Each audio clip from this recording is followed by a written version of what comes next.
ગુજરાત ફર્સ્ટનું બજાર વાગી ચૂક્યું છે। જે રીતે બ્રેકિંગ ન્યૂઝ મળી રહ્યા છે, આંધ્રપ્રદેશની ચંદ્રબાબુ નાયડુ સરકારે મોટો નિર્ણય કર્યો છે। મુખ્યમંત્રી ચંદ્રબાબુ નાયડુએ રાજ્યભરના વિવિધ મંદિરોમાં કામ કરતા 1683 પૂજારીઓનો પગાર 10,000 રૂપિયાથી વધારીને 15,000 રૂપિયા પ્રતિ માસ કરવાની જાહેરાત કરી છે। સાથે જ રાજ્યના મંદિરોમાં માત્ર હિન્દુઓને જ નોકરી મળશે તે જણાવવામાં આવ્યું હતું। આ સાથે જ મંદિરોમાં કામ કરતા વાણંદ એટલે કે નાઈ બ્રાહ્મણોને લઘુત્તમ માસિક 25,000 રૂપિયાનો પગાર આપવામાં આવશે। વેદ વિદ્યા ભણેલા બેરોજગાર યુવાનોને પણ 3,000 રૂપિયાનું માસિક ભથ્થું આપવામાં આવશે। વધુમાં રાજ્ય સરકારે ધૂપ દીપ નૈવેદ્ય યોજના હેઠળ નાના મંદિરોને આપવામાં આવતી નાણાકીય સહાયને 5,000 રૂપિયા પ્રતિ માસથી વધારીને 10,000 રૂપિયા પ્રતિ માસ કરવાનો નિર્ણય કર્યો છે। આંધ્રપ્રદેશમાં 20 કરોડ કે તેથી વધુની આવક ધરાવતા મંદિરોના ટ્રસ્ટ બોર્ડમાં 15 સભ્યો હોય છે।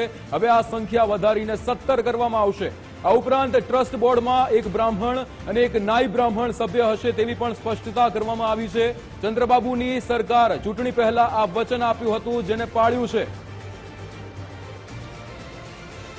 આપણી સાથે સહયોગી વિજય દેસાઈ ન્યૂઝ રૂમથી જોડાઈ ગયા છે। વિજય, જે રીતે ચંદ્રબાબુ નાયડુની સરકારે આ નિર્ણય કર્યો છે, જે રીતે ક્યાંક ને ક્યાંક આ વચન આપવામાં આવ્યું હતું, જે પાળવામાં આવ્યું છે, બિલકુલ લોકસભાની ચૂંટણી પહેલા અને ત્યાંની વિધાનસભાની ચૂંટણી સમયે એનડીએ દ્વારા એટલે કે ટીડીપી જે એનડીએનો ભાગ છે તેને જે એક લોકવચન આપ્યું હતું, જે ઢંઢેરો આપ્યો હતો, તેની અંદર જે કહેવામાં આવ્યું હતું કે હિન્દુ મંદિરોને લગતા, હિન્દુ ધર્મને લગતા કેટલાક નિર્ણય કરવામાં આવશે। તે નિર્ણય એટલે વચન પાળ્યું છે। એટલે કે આંધ્રપ્રદેશની અંદર અગાઉની સરકારમાં જે તુષ્ટિકરણ ચાલતું હતું તેના પણ સંપૂર્ણપણે પ્રતિબંધ મુકાઈ ગયો તે પ્રકારનો એક મહત્વનો નિર્ણય છે તે ચંદ્રબાબુ નાયડુ સરકારે કર્યો છે।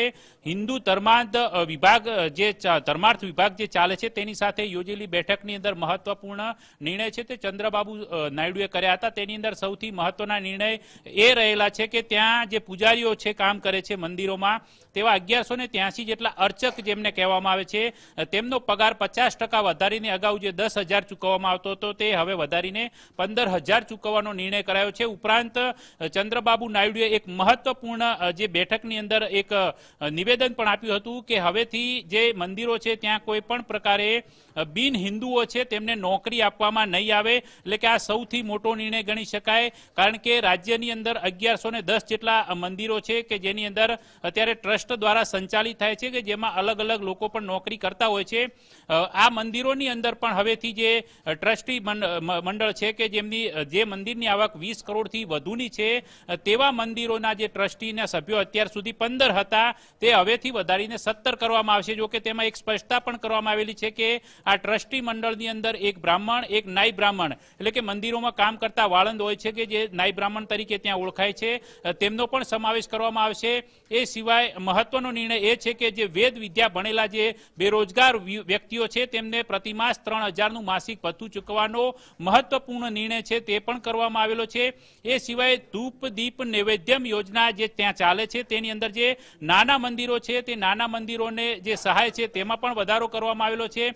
એ સહાય ઉપરાંત અન્ય એક મહત્વની કમિટી બનાવવામાં આવી છે કે આ કમિટીની અંદર વન વિભાગ છે, હિન્દુ ધર્માર્થ વિભાગ છે અને પર્યટન વિભાગ છે। આ ત્રણેય વિભાગના કર્મચારીઓની સંયુક્ત સમિતિ છે તે હિન્દુ મંદિરોને ખાસ કરીને જે જંગલ વિસ્તારમાં હોય, જે જંગલ વિસ્તારમાં જે મંદિરો રહેલા છે તે તમામ મંદિરોનો વિકાસ કરવો, એ વિકાસની સાથે સાથે પર્યટનમાં પણ વધારો થાય અને સાથે સાથે લોકોની જે ધાર્મિક ભાવનાઓ જળવાઈ રહે, હિન્દુ આધ્યાત્મિક અખંડિતતા જળવાઈ રહે તે પ્રકારનો મહત્વનો નિર્ણય કર્યો છે। અને આ નિર્ણય અનુસાર આંધ્રપ્રદેશની અંદર આ જે મંદિરો છે તે મંદિરોની સહાયની અંદર પણ ચૂકવણી કરવામાં આવશે। ઉપરાંત જે શ્રાવણી યોજના જે ચાલે છે તે યોજના હેઠળ જે મંદિરો છે તે મંદિરોને ખાસ કરીને 10 લાખ સુધીની દરેક મંદિરને સહાય આપવાની પણ જે જોગવાઈ છે તે પણ જે કરવામાં આવેલી છે। ઉપરાંત સૌથી મહત્વની બાબત એ છે કે 10 લાખની સહાય સિવાય જો પણ કોઈ વિકાસના કામો છે તે કરવાના બાકી રહી જતા હોય તો તે પરિસ્થિતિની અંદર છે અધિકારીઓ છે તેની અંદર વધુ માંગણી કરી શકે છે ને તેના આધારે